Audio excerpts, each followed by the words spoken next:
आजकल लड़कियां कथा कह रही हैं, वो कह रही चाहे दूर सासरो हो तो कालो बलम न हो तो।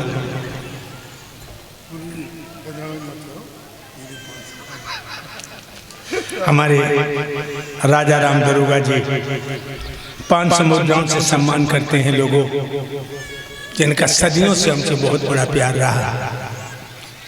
कई कथाएं हमारी करवा चुकी और फिर कथा के लिए यहाँ पधारे हैं।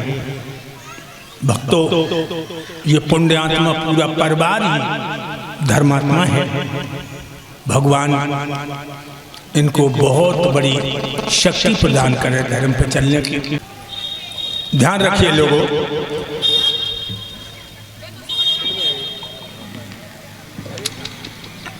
आज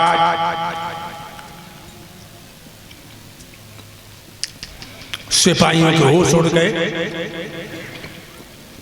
नई रानी को आके बता दिया कि महाराज जंगल में गुम हो गए। सूची कहने लगी घबराओ नहीं, मेरे प्रिया बहुत बलवान है। सिपाही विश्राम करने लगे। जो भोजन करके दूध की फैन जैसे सेज पर लेट गई और सो गई।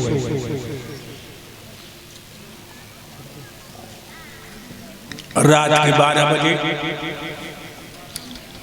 महाराज आए। नई रानी के दरवाजे पर आवाज लगाई, किवाड़ खोलो। लेकिन सुखी नींद में सो रही। बड़ी रानी की याद आई, घोला लौटा दिया और बड़ी रानी को आवाज लगाई, किवाड़ खोलो। वो पहली आवाज में उठ के बैठ गई। नीचे उतरी, पिया की उंगलियां पकड़ के ले गई ऊपर। पैर धोए, एक रोटी जौ की रखी, उस पर नमक रख करके दिया। महाराज ने रोटी जब तोड़ के मुंह में दी, आंसू निकल गए। रानी आंसू पहुंच के बोली, पिया तुम क्यों रो रहे? रोने को हमें काफी। महाराज कहने लगे, सारी रात तुम्हें समझाया था कि दूसरी शादी न करवा, तो नहीं माने। अब चेहरा देखो, जो चांद की तरह दमकता था बिल्कुल बुझ गई। रानी बोली, पिया वो समय हमने भोगन बन के काटा, अब जिस समय योगन बन के काटा।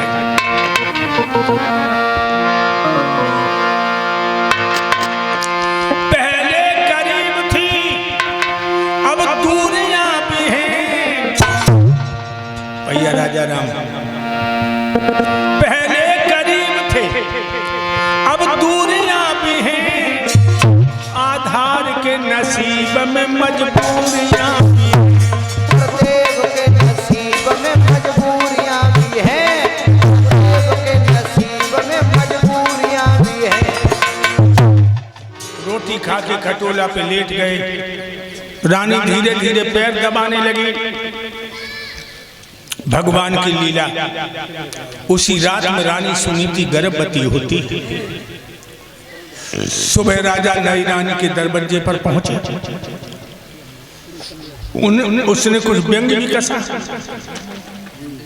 लेकिन महाराज ने बात पटका उसके बहम को दबा दिया। भगवान की लीला। दूसरी रात में रानी सोची गर्भवती होती। दोनों ही रानी गर्भिणी हैं, लेकिन फर्क कितना भी गरीबी और अमीरी को। शिषपाल भैया, बड़ी रानी के पेट, छोटी रानी के पेट में जब से बच्चा हुआ, 4 पाई नहीं छोड़ी। और बड़ी खेत को नाच बटोर के लाया। छोटी के लिए सुंदर भोजन दासियां पलंग पे देती हैं। बड़ी को शाम को जौ की रोटी नसीब होती। 9 महीने पूरे हुए। सवेरे 4 बजे श्री सुखदेव जी बोले, हे राजा परीक्षित, बड़ी रानी ने पुत्र को जन्म दिया। सुबह 4 बजे और ये दिन के 4 बजे शाम को छोटी रानी ने बेटे को जन्म दिया। दोनों की खबर साथ साथ पहुंची दरबार में। महाराज खुशी में उछल पड़े हैं। चतुर्दोषी बुला करके दोनों बच्चों का नामकरण संस्कार करवाया। चतुर्दोषी कहने लगे, हे राजा उत्तानपाद, जो सुबह शाम को 4 बजे पुत्र ने जन्म दिया, इसका नाम है उत्तम।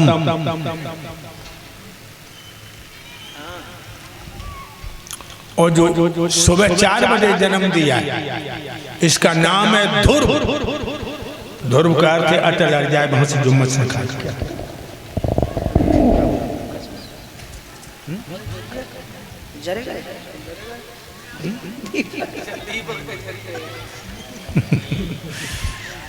अब दोनों रानियों की गोदें भर गई हैं, तो एक कीर्तन बोलो बड़े प्रेम से।